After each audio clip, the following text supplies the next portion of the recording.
watching closely. What's the secret, Max? You just gotta find something you love to do and then do it for the rest of your life. I don't want to be a product of my environment. I want my environment to be a product of me.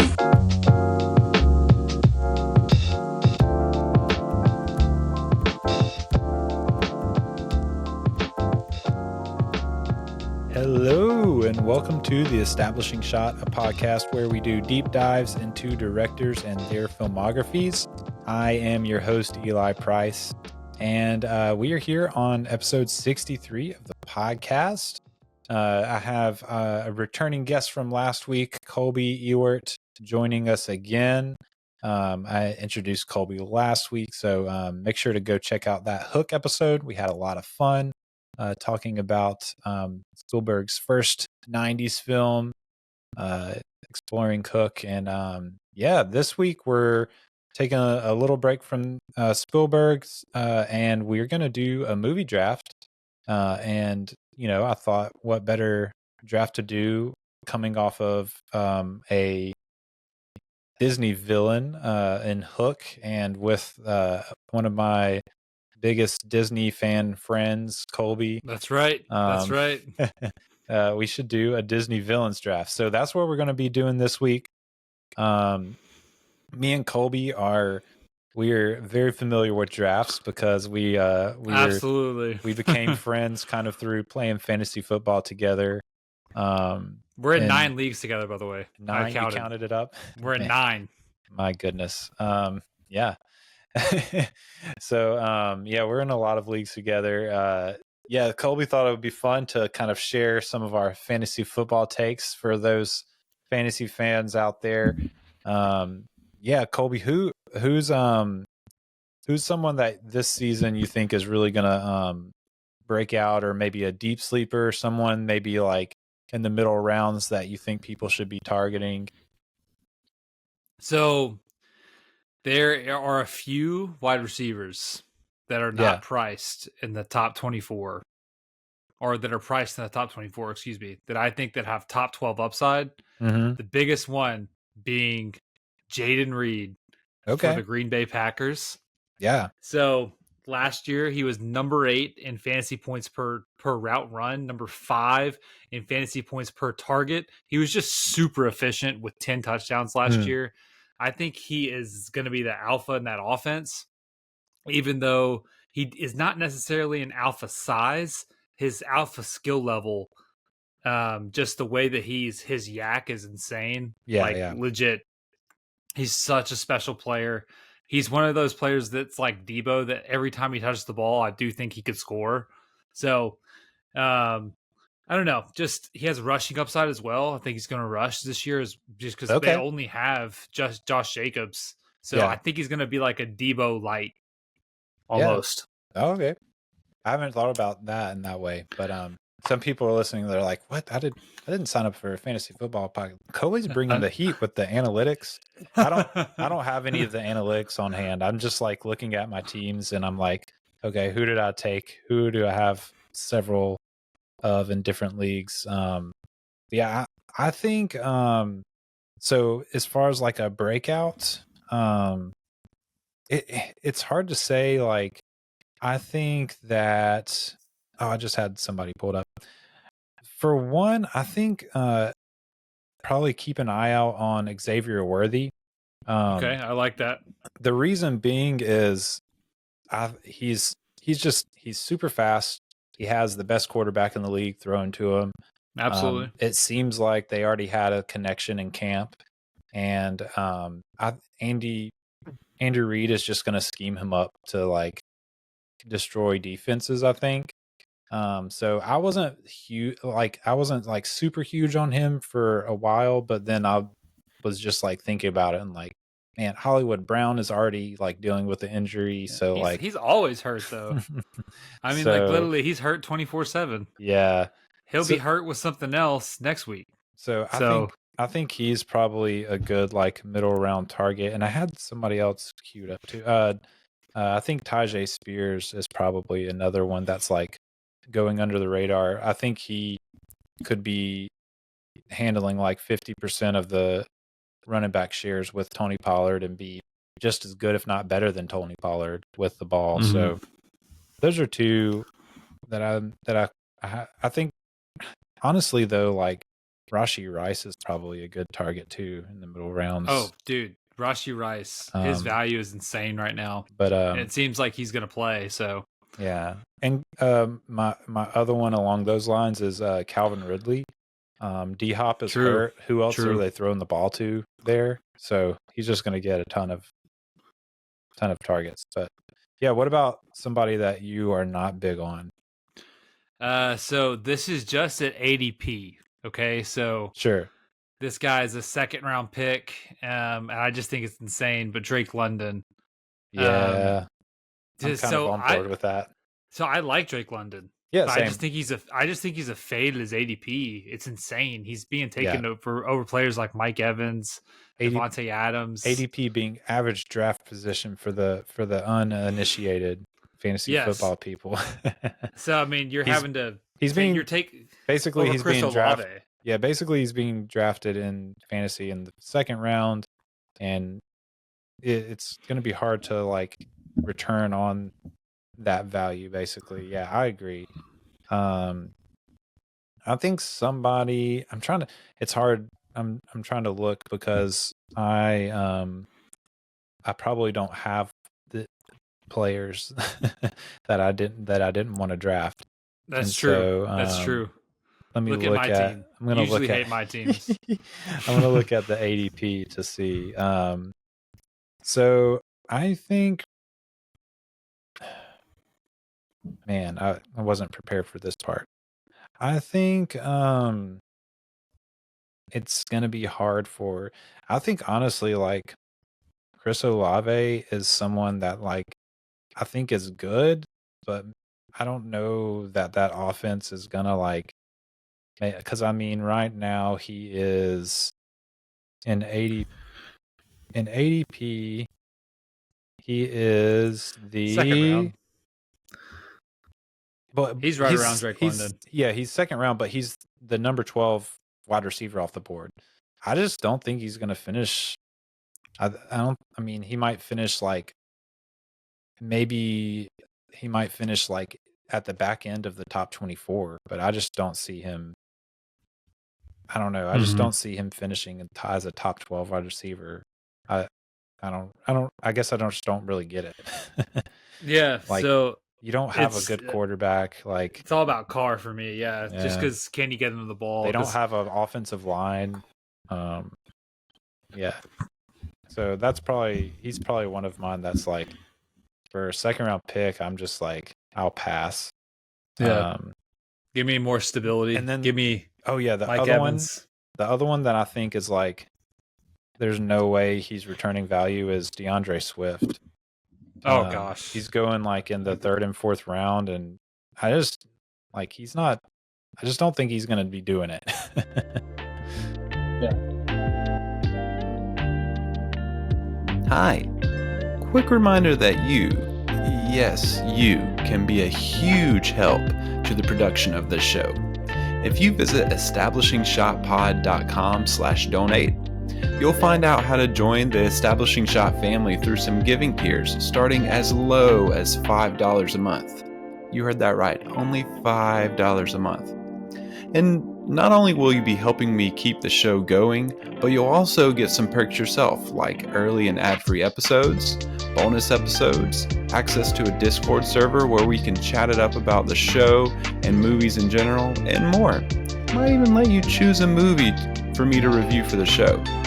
Check out that link in the show notes to learn more. Back to the show.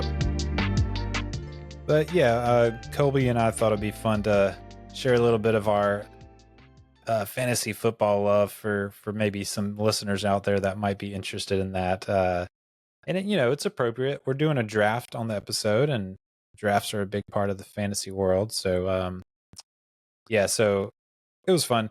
So we are going to move into our Disney villains draft now.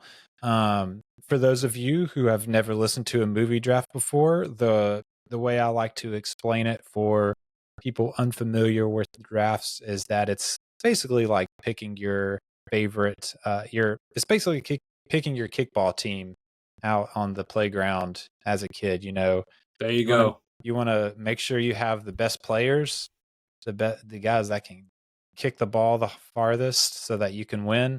But every once in a while, you got to pick your best friend. He might not be the best kickball player, but Right. you've got to pick your best friend on the team.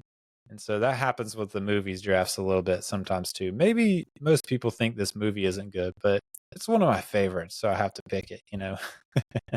For sure. So we're doing Disney villains. So that's a little bit different as far as movie drafts goes. We're going to be drafting the movie but especially the villain from the movie. So the villain is, and so I guess the hiccup that puts in it is, even if you like the movie less, it's all about the villain. Is the villain a great villain? Okay, I hear you. And so, like, maybe you like this movie more, but you like the villain in the other movie. Well, you want to make sure you have the best villains. And so I think that's a fun little change up to the normal system. So it'll be fun.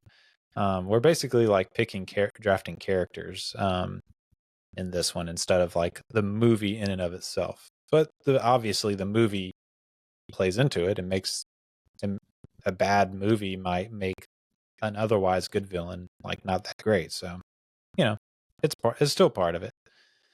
But yeah, so we're gonna go back and forth. Colby is gonna have the first pick, and we're gonna pick 5 Disney villains each. We're including Pixar in this. We talked about that beforehand. Mm-hmm. Most people kind of see Pixar as part of the Disney universe, so It is. It totally is. and it is.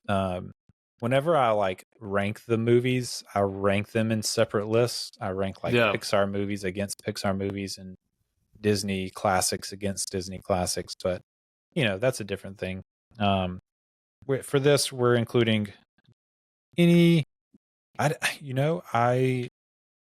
didn't think about live action. If you did have some live action stuff on your list, that's cool.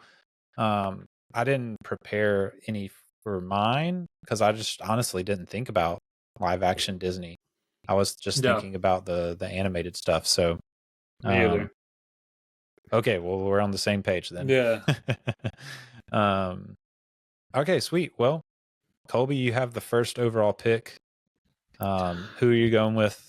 Try not to break my heart too much.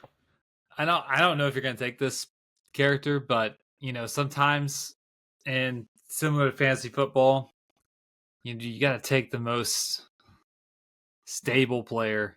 Yeah. Just safety net. This is my Christian McCaffrey. I'm going to take Hades. Okay. Because he's probably my favorite. He's my favorite villain because he's so funny. Yeah. Oh yeah. Just a hilarious presence, but he's also like pure evil. Uh-huh. And so he's just a great villain. He's very entertaining. Yeah, for sure. He's one that's like high up. He's not like the top, but he's like high up on my list. Even though like I'm not as big on Hercules as a movie, but like as far as villains goes, like he's top notch, dude. He's hilarious. He's top notch. Oh man. Who is it that James Woods? Oh, that dude, he like knocks it out of the park with the voice performance. Super funny. And then he's Hades, so he's evil. For sure. Okay. Hades as from the movie Hercules, great pick. I mean, super solid. I think a lot of people are really going to respect that because a lot of people love Hercules a lot more than I do.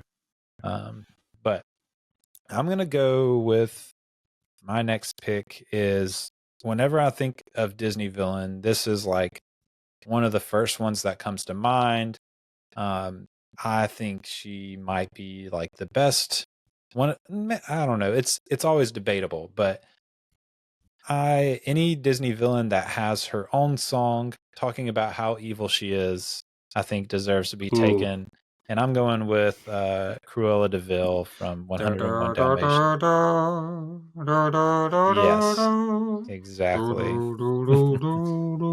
So Cruella de Vil, she is pure evil. Her She name. wants to kill puppies. She wants to kill puppies. I mean, it doesn't That's get just any more that. evil That than enough. That alone. Yeah. It's just you are just an evil soul. It is the reason why I didn't really care for the Cruella movie with Emma Stone, because it's like it makes it seem like, oh, she wouldn't, like, by the end of the movie you kind of like sympathize with her and you're like, oh, she wouldn't really kill puppies. But then like it's like, that's not yes, what this movie's it's about. like, yeah, it's like, yes, she will. Right.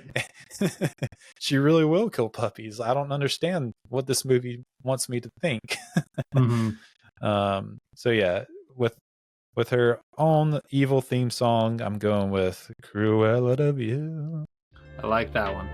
So yeah. Hello again. Do you know how you can really support the show for free in just a few minutes or less? That's right. Just leave a rating and review on Spotify and Apple, or wherever you listen that might allow for ratings and reviews. These really help the visibility of the podcast. In fact, just hit that pause button right now and drop the review right now. And then you can get back to the show. I'd greatly appreciate it. Okay. I trust that you went and left that rating and review now. Back to the show. This next one is tough because I have two that I really, really, really like. But I'm gonna go Jafar. I have to go to Jafar just because, one, I think Aladdin might be my favorite movie of this era of the Disney Renaissance. So, and Jafar is just a great villain. He is. He's a smart villain. Yeah, he's very smart. You don't get a ton of those. Yeah. Somehow in Disney. So I'm a fan of Jafar. Yeah, he's got a great like just character design too. He's like he's like lanky, and he's got like the flowing turbans, and like the color scheme is awesome, and he's got the cobra staff. Yeah, he's a great one. He was one of my top ones too. Yeah, great pick, Jafar from Aladdin. My number two, I'm gonna go with the villain from one of my favorite Disney movies. And I'm just gonna go ahead and pick Scar from The Lion King. That was my next pick. I was between Jafar and Scar. Yeah. So I had Scar. I've gotten my top two. These, I'm just gonna let you in on these were my top two that I've gotten so far. So I'm really happy with my draft so far. Scar he's a great villain. He's he's just evil. He's vindictive, He's got a great song to sing. I think that song is underrated in Lion King soundtrack. Like, it's a really good song. Be prepared. Like, has some like witty lines in it. That's good. Yeah, I'm going with Scar. That's my second pick, fourth overall. You're up again, third pick. Yeah, I'm kind of going in between two options here. I have a sleeper pick that I don't think you're going to take, so I'm going to hold on to it. Ooh, exciting. Okay. Yeah. But I am going to go Maleficent. Yeah. Okay. So just because if you want to talk about iconic, yes, she is like, when I think of Disney villains, she is probably one of the first ones I think of. And they, the Disney parks actually push her a lot. Yeah. On merchandise and just kind of like iconic look, Right, exactly. So, and then she is going to be one of the headliners of the new Villains Land that's coming to Magic Kingdom.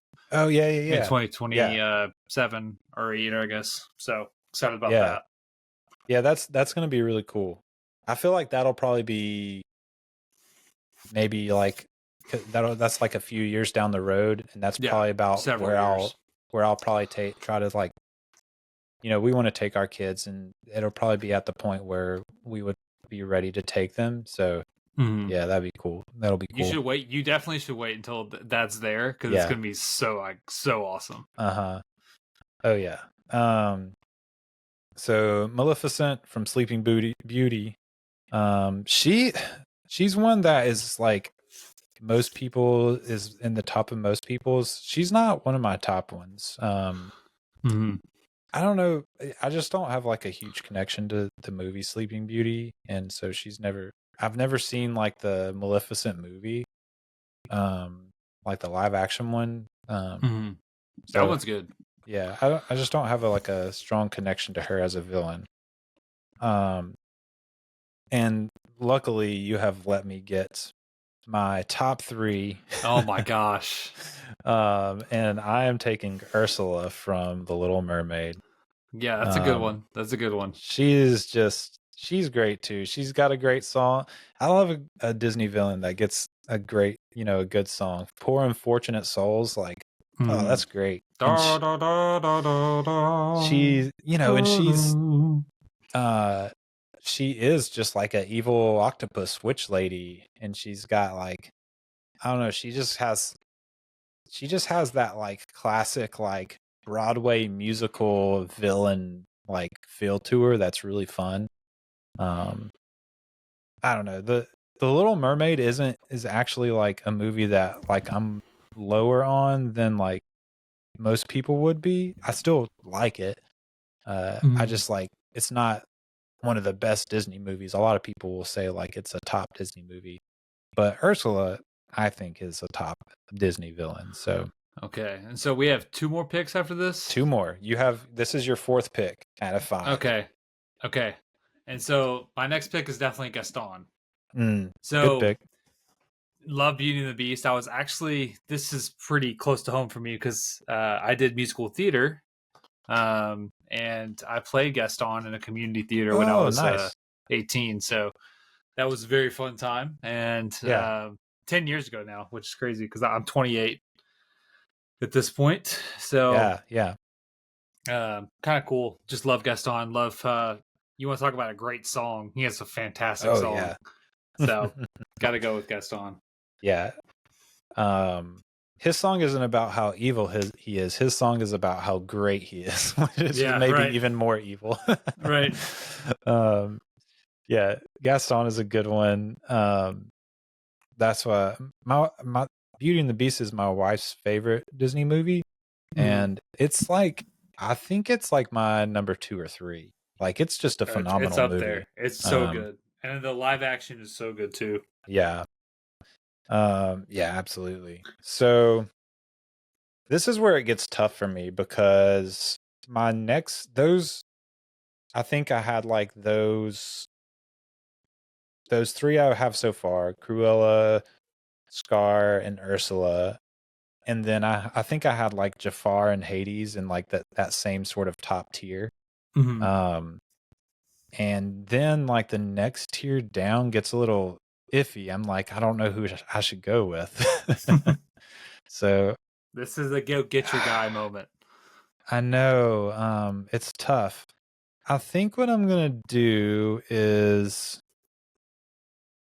man, my wife's gonna be mad at me because there's a one that she really wanted me to take that I don't think I'm gonna end up with. Oh no! But I'll do it my top honorable mention unless you take it. I think what I'm gonna do is, I think I can save my 5th pick. I don't think you're gonna take it. And I'm gonna go with Syndrome from The Incredibles. No way, bro! I cannot believe you just did that. There's no way. There's no way. So I can't. I was going to take Syndrome with my next pick. This is so sad. He has a great like villain origin story, like at the beginning of the movie. He's evil in a different way. It's like a pitiful evil, Yeah. it's like but it's like the classic like superhero villain, like that has like some beef with the superhero, and really all he wants to do is like get back at the superhero. He doesn't really have any other motive other than that. Yeah, that's all syndrome. And he's Incredible. actually like he's like super smart and capable, other than the fact that like he's a little bit clumsy with both his technology and his plans. Like he's too smart for his own good, probably. He doesn't like, he thinks he's got it all figured out. Maybe he doesn't. So kind of all the classic like villain tropes. And The Incredibles is just like a phenomenal movie. Oh yeah, that's one of my favorites. That's definitely one of my favorites. So I'm sorry I disappointed you. And no, it's okay. I have another one I like. Okay. So there are a lot of good ones. Yeah. Hello there, listener. Don't you ever want more for your life? Don't you ever dream of surpassing the status of just podcast listener? Well, I've got good news. If you head on over to establishingshotpod.com and click the send a voicemail button on the right side of your screen, you can be featured on the podcast.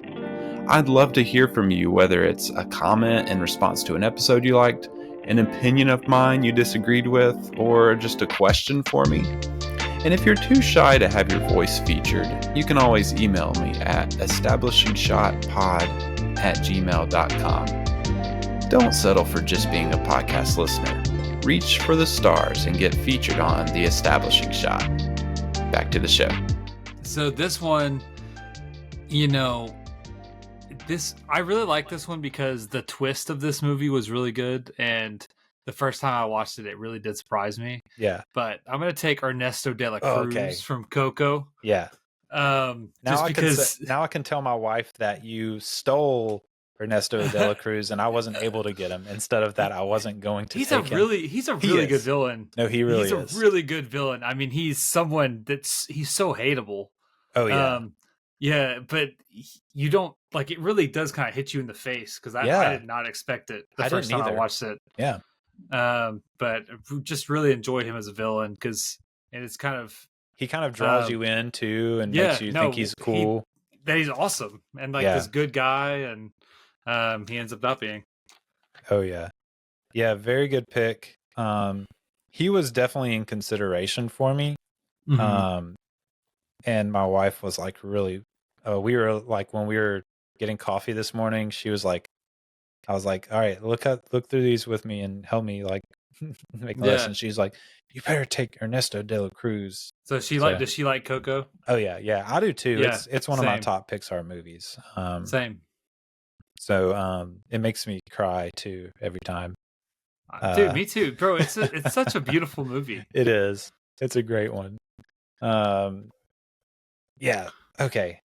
So that's good. So I'm off the hook for De La Cruz. So now I'm free to take the villain from. Okay. So a little backstory. My wife and I, back in, I want to say like later in 2019. I think it was when Disney Plus launched. Disney Plus launched in late 2019. Yeah, because it was right before the pandemic. Yes. And so my wife and I were like, that we thought it would be fun to watch chronologically through all the Disney animated classics. I think there's so cool. 63 now. So we were like, we'll start with the very first one. We'll watch through all of them. And we each like made our own like rankings list as we watched through them. And so I was incredibly surprised of how much I loved this movie. It's like it looks great. It's got really great like underrated songs, and then like the plot was just like so deep and interesting, and like I didn't expect it as like a very actually like pretty adult like plot and themes. I'm trying to figure out which one you're talking about. This is going to cue you in wrestling with like faith. Okay. Even. Yes. And so this came out as like with that watch through of all the movies as my favorite Disney animated classic, and I'm going with the villain Frollo from The Hunchback of Notre Dame. Such a good movie. It's a Such a good phenomenal movie, and he's such a like conniving, Yeah. like just bad dude. Like you just hate him. Like He like literally like has a whole song about like lusting over I know. I know, it's crazy. Yeah. Like for a Disney movie too. Like yeah. it's just wild. And like he's like he's like the kind of classic like manipulating religion to like oppress Yeah. people, and it's just like gross and like terrible. And so yeah, he's my pick. It lets me highlight my new favorite as far as like this new watch through. My new favorite Disney movie of all time, The Hunchback of Notre Dame. It's a good one. So yeah. That's our draft. Before we read back our final picks, let's do some honorable mentions. Who's some people that got left off of our list that you want to give a shout out to? I guess Captain Hook. I mean, I think Captain Hook is really great. Yeah, you got to give him a shout out. We just talked about this for Hook all episodes. Yeah, so like 2 hours. Of Hook. Yeah. So just want to give highlights to some other characters, but Dr. Facilier also from the Prince of the Frog is a pretty he was up there villain. for me. Yeah. Yeah. The Shadow Man himself. Mm-hmm. What about you? Yeah, those are great ones. I had the Prospector from Toy Story 2 up there. Okay, Sneaky Pete. Pete. He's kind of a similar to De La Cruz. Yes, in that like for sure. When he becomes evil, he's really evil. Yeah, he's like kind of endearing, but then like totally does the flip on you. Yeah, Prospector, great one. Randall, I think, is a good one. Monsters Inc.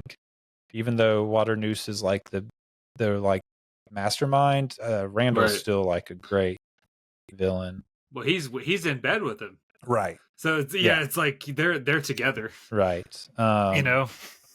Yeah, for sure. And my wife would be upset if I didn't give a shout out to Mother Gothel from Tangled. Ooh, that's a good one. Mother Knows Best is a great Knows song. Best, yeah, yes. Great song, fantastic song. And then of course like Yzma and Emperor's New Groove, great. And Hopper, you got Hopper in A Bug's Life, great villain. Lotso. Yeah, so there's a lot of good ones. Lots of really good Disney villains. Those are probably the main ones I would shout out. So yeah.